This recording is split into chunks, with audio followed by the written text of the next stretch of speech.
تو جتنا ہو سکے یہ سلوات کی اور کہ کیا کہا گیا شعبان کے آخری سلوات کے بعد کہا گیا استغفار کرو. ہمیشہ ہم اس بات پہ بولتے ہیں کہ استغفار استغفار سوری سوری سوری. یہ اتنا فائدہ آپ کو بتا کہ اگر آپ وضو سے نہیں بھی ہے کوئی ضروری نہیں ہے کہ آپ وضو سے رہنا بہت اچھی بات ہے، لیکن اگر آپ نہیں بھی ہے آپ یہ جملہ بول سکتے ہیں استغفار. کثرت سے شعبان میں کہا گیا استغفار کرو. یہ دو چیزوں کے لیے تاکہ شیخ عباس قمی نے مفاتیح الجنہ میں بھی لکھا. سارے علماء یہ بولتے ہیں کہ یہ دو عمل شعبان میں ضرور کرنا. تو یہ اب 1 سال کا پروٹیکشن ہو جاتا ہے نیکسٹ شعبان تک. کتنی رحمت اور اللہ کی رحمت جو نازل ہوتی نا وہ 1 2 3 ڈراپس نہیں ہے، وہ غیر حساب عطا کرتا. کاؤنٹلیس جس کو بانڈ ہوتے کاؤنٹلیس، ایسی کاؤنٹلیس کہ آپ تصور بھی نہیں کرنا کہ کہاں سے آ رہی، کیسے آ رہی، کب آ رہی، سوچ بھی نہیں سکتے. تو کوشش یہ کرو کہ کثرت سے گناہ اور ایک بات بتائی گئی کہ جب انسان کے گناہ معاف ہونے لگتے نا، جب اسی گناہ معاف ہوتے اس کے اوپر رحمت نازل ہوتی. اسی لیے آپ دیکھو کہ ہر معصوم نے، اگر آپ دعائے ابو حمزہ صومالی جو انشاءاللہ ماہ رمضان میں آپ پڑھنے والے ہیں، دعائے ابو حمزہ صومالی چوتھے امام والی مشہور دعا ماہ رمضان کی، وہ دعا لے لو یا دعائے کمائل لے لو. جتنی آپ کے سامنے دعائیں ہیں جو ماہ رمضان میں آپ کریں گے یا شعبان میں آپ کریں گے، اس میں ہر چیز میں حاجت کو بعد میں مانگا گیا، پہلے استغفار رکھی گئی. جو معصوم کا طریقہ ہے وہ طریقہ میں آپ کو بتا رہا. معصوم کا سٹائل بتا رہا جب اللہ کی بارگاہ میں جا کے مانگ رہے. وہ لوگ ہیں کہ جو بے نیازوں کے بے نیاز ہیں، وہ میرا معصوم ہے. پہلے استغفار کیا، پہلے سوری بولا، اس کے بعد اللہ کی بارگاہ میں جا کے بولے کہ پروردگار عطا کر، یہ کر دے یہ کر دے یہ کر دے یہ کر دے. لیکن پہلے استغفار کیا. تو اب 2 کام، سلوات بھی پڑھا آپ نے on behalf of all the Marunis. یہ اس کے بعد آپ استغفار کریں. استغفار بھی جو کریں گے نا، آپ اتنا ہی بولے بسم اللہ الرحمن الرحیم اللہم اغفر للمؤمنین والمؤمنات. مثال کے طور پر آپ نے کیا کہا، اللہم اغفر للمؤمنین والمؤمنات. پہلے تو اپنے لیے مانگو کہ اللہ please forgive me, please forgive me, یہ سب سے پہلی چیز. اس کے بعد آپ یہ بولو کہ اللہم اغفر للمؤمنین والمؤمنات. اتنا. اگر آپ عربی میں نہیں بول سکتے اردو میں بولو اللہ پلیز مومنین و مومنات کو معاف کر دے اللہ تو. اس کے بعد یہ پڑھو رب ارحمہما کما ربیانی صغیرا. یہ ضرور پڑھو کم از کم 10 مرتبہ 10 مرتبہ 10 مرتبہ، بار بار اس پہ انسسٹ کرنا. 10 ٹائمز تو یہ پڑھنا لازم ہے. کیوں؟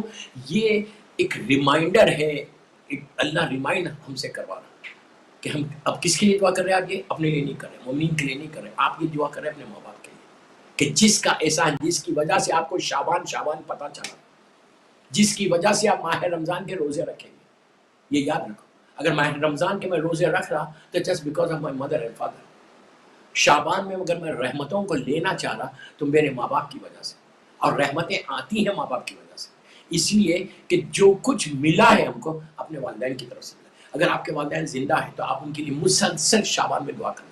اور شعبان کے یہ جو آخری ایام ہے، لاسٹ ڈے، 15 سے لے کے 29 شعبان تک، یہ زمانے کے امام کے دن ہے.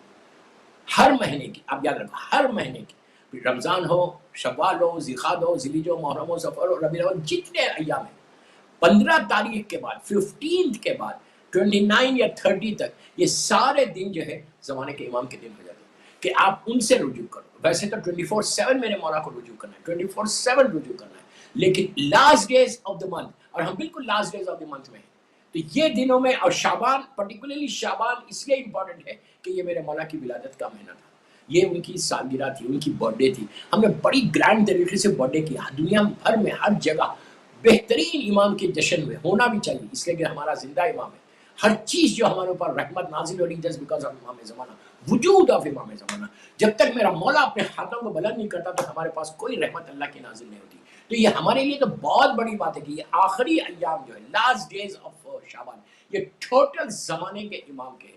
تو اس میں میری ریکویسٹ کہ کل کی صبح لاسٹ ویک بھی میں نے بولا تھا، سے ایک جملہ بول رہا، ریمائنڈ کر رہا، دعائے ندبہ. کوشش کرو کہ دعائے ندبہ کم از کم شعبان کے مہینے میں جو آخری ایام ہے، جو امام کا مہینہ ہے. اب کچھ نہیں کرو یار، پڑھنا نہیں آتا، ٹیلی فون کو ڈاؤن لوڈ پہ وہ ایپ کو ڈاؤن لوڈ کرو اور بیٹھ کے سنو، کافی ہے. یہ ضروری نہیں ہے کہ آپ اپنے فزیکلی آپ خود پڑھ رہے، نہیں پڑھنا تو کوئی مشکل نہیں. وہ اور اس کے بعد دعائیں ہیں. 3 چیزیں اس لیے میں بتا رہا کہ دعائے ندبہ مولا کے مہینے کا آخر. تو یہ دعائے ندبہ آپ پڑھو on behalf of all the مرحومین، کہ سارے مرحومین کے بیہاف میں یہ دعائے ندبہ پڑھا.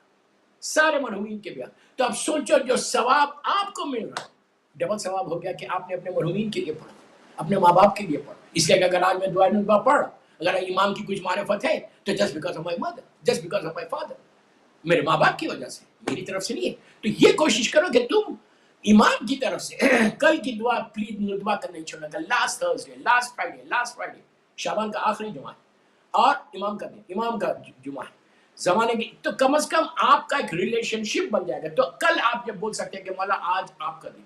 دعا ندبہ میں کیا ہے؟ یہ دعا ندبہ پڑھنا کا فجر کے بعد, سورج نکلنے کے بعد, جب سورج کی پہلی کرن باہر آ گئی, آپ کے فجر کا وقت ہو گیا, اس کے بعد دعا ندبہ پڑھنا. یہ نہیں کہ نماز فجر کے فوراً بعد آپ دعا ندبہ, آپ دن میں کبھی بھی پڑھو, کبھی بھی پڑھو, کوئی واجب نہیں یہ واجب, لیکن تاکید یہ کی گئی کہ بہترین ٹائم جو بتایا گیا, جیسا نماز فضیلت کے وقت پڑھنے کا ایک الگ ثواب ہے, 1 گھنٹے کے بعد, 2 گھنٹے کے بعد, 3 گھنٹے 4 گھنٹے کے بعد پڑھنے کا ایک الگ ثواب ہے. تو اسی طرح ندبہ کے لیے کہا گیا کہ سورج کی جب پہلی کرن باہر آتی, پہلی کرن, اس کے بعد تم دعا ندبہ. اس لیے کہ اس دعا میں ایک جملہ آتا ہے لاسٹ میں, بالکل لاسٹ میں, جب مولا آئینہ طالب و بدم المقتول میں کربلا کے بعد یہ جملہ آتا ہے کہ الا متا حاروفی کا یا مولا, الا متا حاروفی کا یا مولا. یہ میں نے میرے امام زمانہ کا جملہ ہے جو دعا ندبہ میں مولا کر رہے ہیں. کیا اس میں ہم کیا بول رہے ہیں؟ الا متا حاروفی کا یا مولا کا مطلب کیا ہے کہ مولا آج یہ جمعہ بھی گزر گیا, ابھی بھی نہیں آئے. یہ نہیں کہ دعا ندبہ اسی لیے تڑپ کے پڑھی جاتی کہ آپ انتظار کر رہے تھے امام کا کہ امام جمعے کا دن ہے, ظہور کی تاریخ ہے, ہو سکتا میرا امام آج.